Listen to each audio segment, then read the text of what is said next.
All right, we're here with Diff and Jill Strasser. I've known Diff since we were maybe in kindergarten. I've known Jill and the Strasser family for a long time.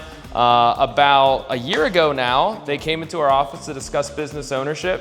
Fast forward to today here in Cincinnati, Ohio. They are proud owners of Project Lean Nation. So if you're in the Cincinnati area, come on out to Harper's Point. Tell us a little bit about how this idea, even before you started working with Todd and I, how did you guys come up with the idea of, man, let's work together? We have this aligned interest in health, wellness, fitness, and helping people. We just didn't know what it was. We didn't know what it was. And one of us would say, we gotta open a gym, and then, nah, it's not a gym. And then a few months later, maybe we really should open a gym, and no, it's not a gym. And that's why Jeff and my dad were like, you know, Todd and Brady Feaster could help you figure out what it is. Because we didn't know what we were looking for.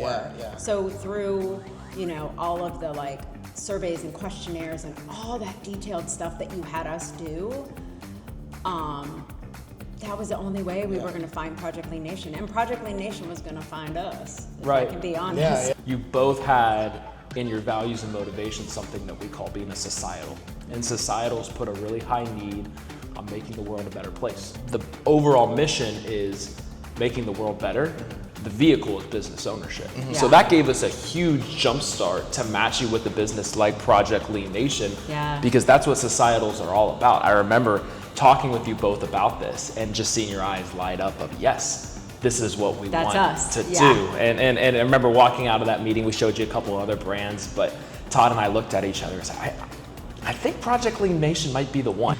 What were you guys doing before you became Project Lean Nation franchisees? And the reason I ask that is for maybe someone who's watching this today. I felt kind of imposter syndrome of like, when I graduate, what? Like, do I have to find my career right away and all the things?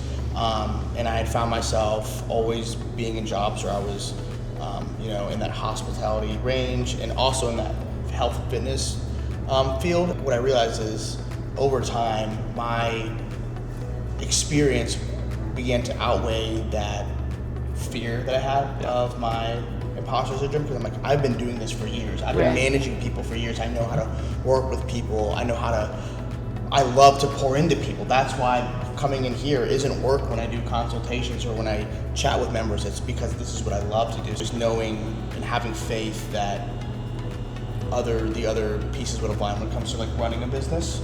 Like I said, neither one of us have a business degree. We don't have business degrees. We've never ran a business, so having a support system, whether it be you guys or a franchisor, or other friends or family who can help us have a support when it comes to like running a business.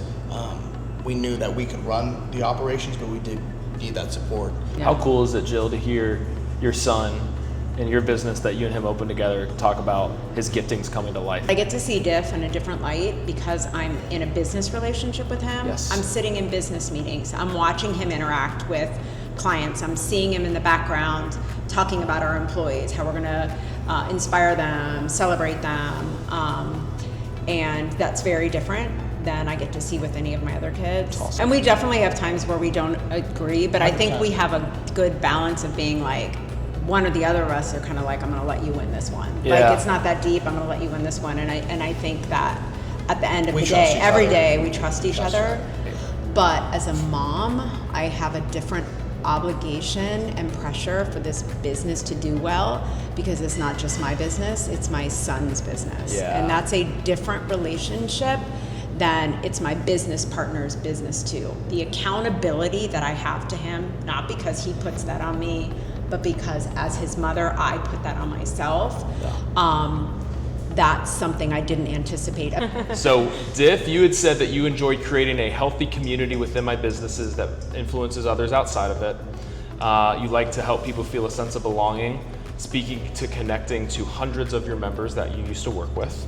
Your compelling reasons for business ownership, and this was for you and Jill, were personal growth, using personal strengths, financial growth, impact community, and ability to influence. Jill, you had said that you want to avoid working with people who don't truly understand the mission of the team, and you want to feel like you're contributing to society in a positive way. I feel like I answered that, and it's yes. I think what I was just talking about before in terms of being able to impact our community and use our strengths and work with people is like what we do on a day-to-day basis. And that's not everything as it is being a business owner, but in this business, that's a big portion of what we do. Of the personal growth, it's been exponential over the past 3 months. And I always thought it was like a cheesy saying that people say that like, it's not like what you do when you own a business, it's who you become when you own a business. And I'm starting to realize that that's such a true statement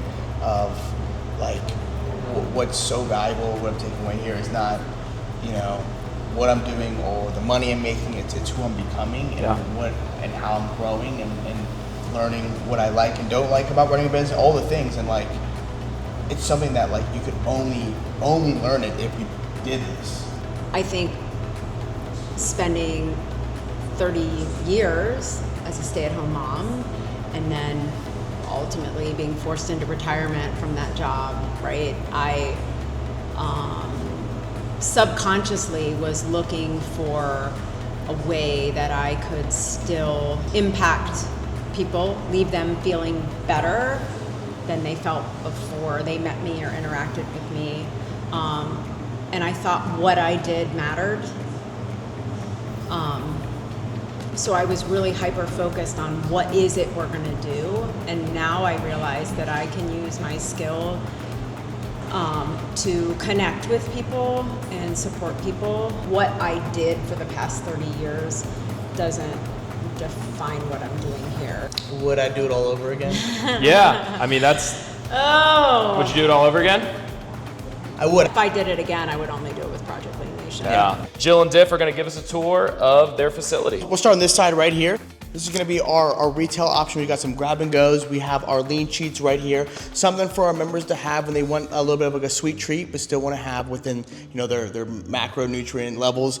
And then we have good grab and go options for energy drinks, good protein options. We are partnered with First Form, a national brand over here. Very high integrity and authentic brand that we get to be a affiliate with. Always for our members to get 20 extra grams of protein in throughout their day. Quick and convenient, still hitting those protein goals, which is important for them. This is where the magic happens here. We're really invested in the success of our members. They're not gonna quit a box of meals that's delivered to them when we're invested in their success. You can see a full insight of people's, their body fat percentage, their total body of water, so their hydration levels, as well as their skeletal muscle mass, their dry lean mass, and body fat mass. So what we'll tell members is, one, we'll get to know your numbers, and then two, we'll track that progress. So we'll hold our members accountable and also support them throughout their process. Oh, this is like industrial. I feel like we're about to like rob a bank or something. Oh yeah. This is gonna be our freezer here. So these meals right here are members coming in to get their box pickup this weekend. We've got a few stragglers coming in a little late after the weekend here. We've got all of our other meals stocked ready to go that we'll pack for the following weekend. Okay, so this is where you store our meals that we are supposed to pick up, but we're late on our. When we come in and we procrastinate and we make your life more difficult. This is we stock up your room in here. We love our members. We'll hold their box of meals a little extra after the weekend. Okay. Typically they come on the weekend to pick up. And then we have our retail shelves where people can come in and grab and go options. So you don't have to be a member with us to be able to get our meals. You can come in and get a couple at a time. Congratulations on your success. I know there's only more to come. Yeah.